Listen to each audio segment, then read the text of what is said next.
What if I told you he wasn't the greatest? That a country would fail to protect its greatest natural resource? That sometimes it is a matter of life and death? That no one can outrun the truth?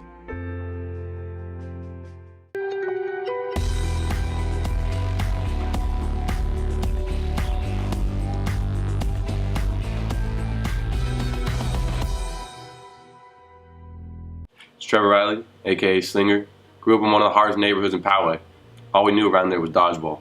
I heard about this dodgeball tournament coming around Poway High School in 2017, so I put together a group of guys to play dodgeball. One of the best teams to ever do it. My name's Seth Murphy, aka McRib. I'm from the streets of Baltimore, and I have seen some Oliver Fideler, aka Lobster, from the south side of Park Slope. Started off playing croquet at clubs, suffered an injury to my left wrist, and then found dodgeball, and we were like peanut butter and jelly. Best thing this side of New York. My name's Jared George. I grew up in a small town outside of Mississippi, Alabama. They call me Mr. President, alias the Messiah. When I was growing up, we in church every Sunday, but where I wanted to be outside with my boys on the court, slinging dodgeballs at each other. It's what I always wanted to do. Ayo, it's Matt here, aka the Bowling Bowler. I grew up in the streets of Happy Valley, Oregon, and started playing football when I was about 5. A little bit rough for me, so I resorted to dodgeball. My name's Craig Martins, also known as that dude who crashed in the senior lot. I grew up on the mean streets of Bainbridge Island, Washington. I've been playing dodgeball ever since I could hold and throw a ball. Yeah, it's Noah Rajo, aka Big No. Come from Eastside Palmdale, Florida. Always wanted to become a dodgeball champion. Always living the dream, man. Live the dream. My name is Garrett Nostrand, aka Genetic Beast Lobster. After we won the championship, ESPN called us up, asked me to film this 30 for 30. I couldn't turn it down. Our first game, Craig nearly cost us the win. He had the slowest throw I've ever seen in my entire life. Craig. Jeez. Oh, Craig. Craigles. Craig. Mother Craig, man.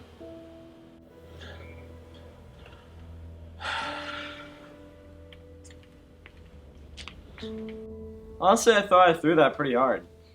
I'll never forget that first time going out there on the court, being surrounded with my boys. And I was nervous, I'm not gonna lie to you, I was nervous, but we look up to God and give him strength. That semifinal game, against that baseball team, we all thought we didn't have that much chance. But then we started out, we were playing well. Then we saw Trevor get beaten, we're like, oh no, and then it went in the air. And I'm like, oh, we gotta catch this. And Trevor George couldn't catch it, and then I caught it, and I was like, let's go. Third game against the baseball team. We knew it was going to be a tough game, the hardest one by far of the tournament. We knew they threw heat, but we did what we did and we swept them. Easy as that. Charlie Denny, he was a mentor to all of us, father figure for some of us. Overall, just a great guy. Kept us off the streets. He worked us really hard, and unfortunately on the final game, before the final game, he died. That game was for him. Man, Charlie dying put the pressure on all of us. He was a great coach. We missed him deeply. I don't know if I could talk about this right now, man. I'm tearing up as I speak. He's like a father to me. And, the best man I know.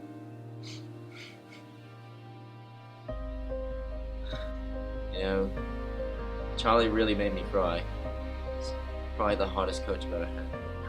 I don't remember a single practice where I didn't just bawl my eyes out on the court. And we lost coach going into that championship game, and I know through myself, my team said, you got to get back on that horse. You got to start riding again. And I said, you know what? I do this for you boys. I do it for the T-shirt.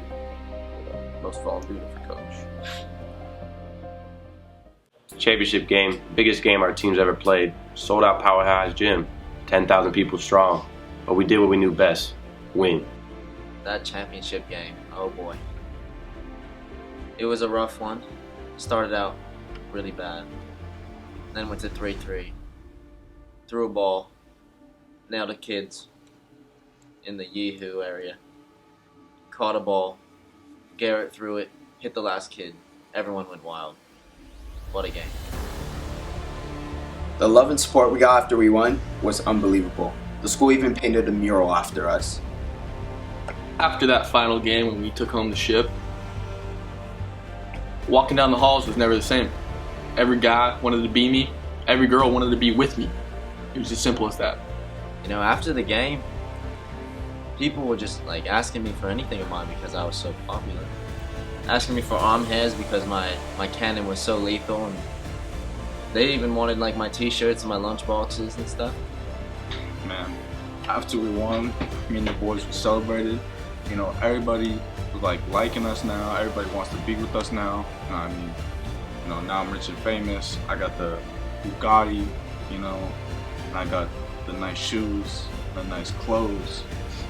You know, it's hard coming from Eastside Palmdale. I mean, when you champion, people treat you differently. It's just the way it is. And, you know, we was living. That was just the way it was. And it was a good time. It was a good time.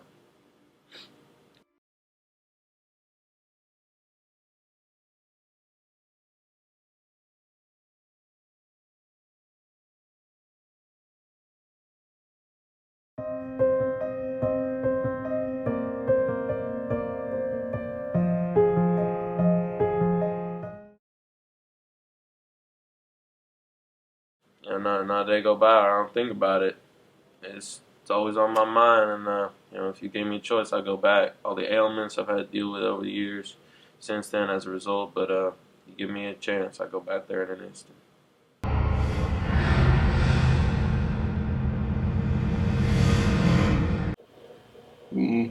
Mother Craig. Mother Craig. Mother Craig. Mother Craig, man.